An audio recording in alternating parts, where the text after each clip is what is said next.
setelah lebih dari 2 minggu banjir bandang dan tanah longsor melanda Tapanuli Selatan, Sumatera Utara.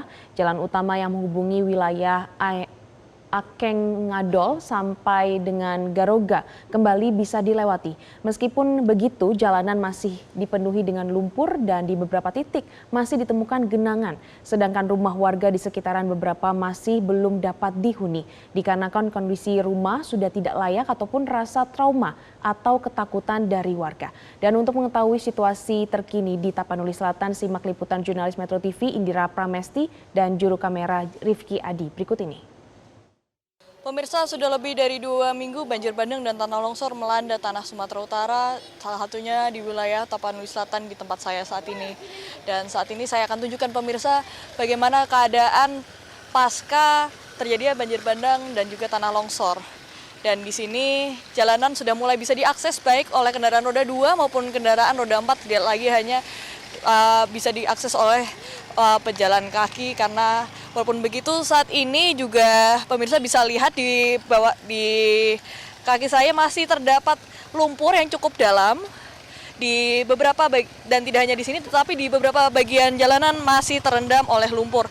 Dan di sisi sebelah kanan saya pemirsa bisa lihat rumah-rumah berhancuran akibat arus banjir bandang dan tanah longsor yang cukup deras, dan di depan rumah tersebut terdapat tumpukan tanah ataupun pasir yang bekas terbawa arus banjir bandang yang melanda pada November 2025 lalu.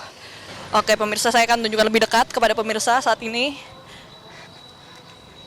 Pemirsa bisa dilihat di depan rumah warga, salah satu depan rumah warga di sini di Desa Utagodang masih terdapat genangan air, dan genangan air tersebut tidak hanya dapat ditemukan di depan rumah-rumah warga, tetapi juga di jalanan masih terdapat beberapa titik yang terdapat genangan air.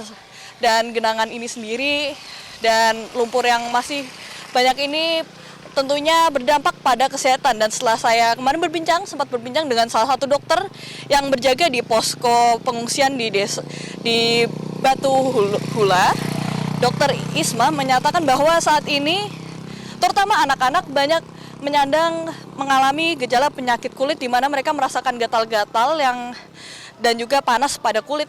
Dan tidak hanya itu, juga berkaitan dikarenakan imun tubuh terlihat dari cuaca dan kondisi saat ini, juga baik anak-anak maupun orang tua mengalami penyakit seperti demam dan juga penyakit ispa. Dari Sumatera Utara, Indira Pramesti, Rifki Adi, Metro TV. Jelajahi cara baru mendapatkan informasi. Download Metro TV Extend sekarang.